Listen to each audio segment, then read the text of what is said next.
I'm filming at home today on an important topic that everybody wants to hear what I have to say.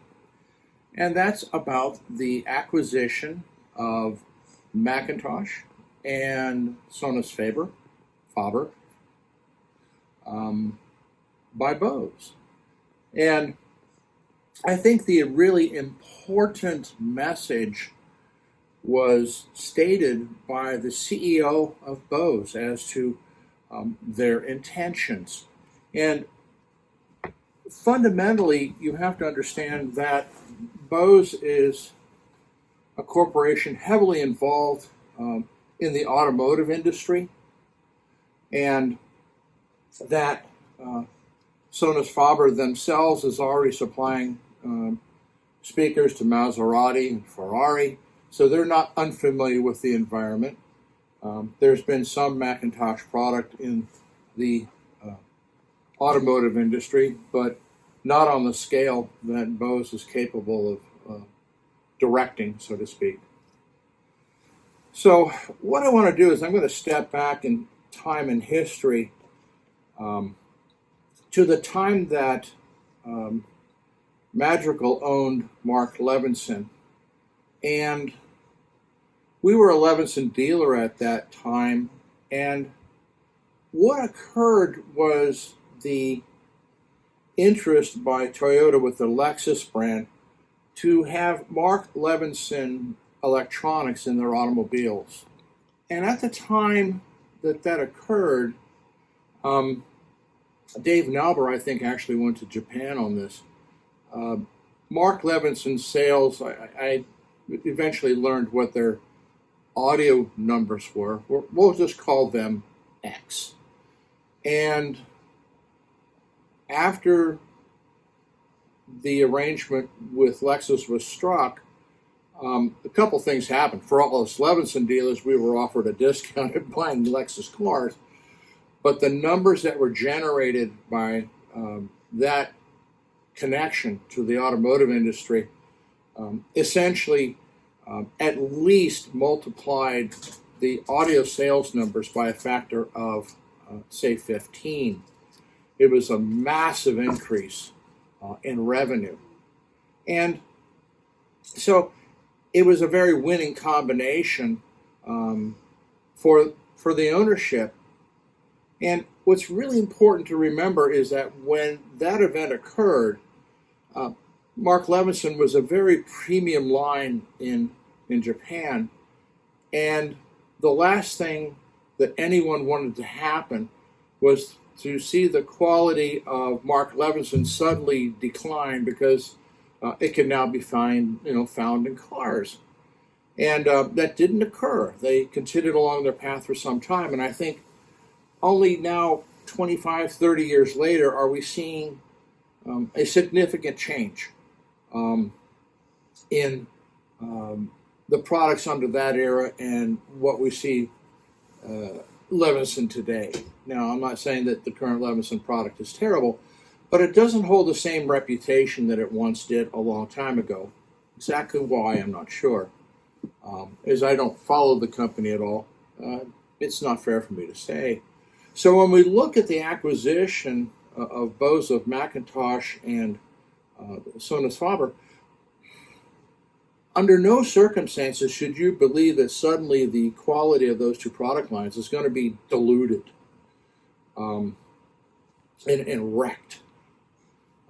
Because there's a very keen interest on the part of Bose to maintain the reputation of both, which makes both of them more acceptable to higher quality manufacturers to have in their cars. So there's a huge multiplier effect potential for both McIntosh and Sonus Faber in terms of the amount of goods that they produce and how and why. Where it's produced, I don't know, because the automotive industry has a huge demand for volume. So to expect that to be produced only in Binghamton, New York, is not reasonable. It's a totally different economy of scale. So I don't expect there to be any significant change in the near future of either one of those companies. And it's laughable to have audiophiles who think they have the finger on the pulse of the truth, for them to go completely nuts about this acquisition. As far as I can see, it's really in the best interest of Bose to do so. And where the quality will go over time is far yet to be seen. It's not going to be anything immediate, if at all, because there's value to those names. Now, whether those product brands, McIntosh and Sonus Faber, have the same level of reputation because they're now found in vehicles is anybody's guess. One of the allures of specialty is that it is in fact special, that it's rare. And when you make the brand more common, there's the potential for it to become quote-unquote less rare. But at the same time, it exposes the brand name to many buyers who wouldn't even know that those two companies existed. So there could be a very strong symbiotic relationship that's going to occur. How it occurs, how it will unfold, well, that's what Bose management obviously is going to be working on. And anybody who underestimates Bose in terms of their ability to be innovative, obviously hasn't been following the history of Bose. Certainly Bose did nothing to harm their reputation with their headphone systems. They were the cat's meow for a long time.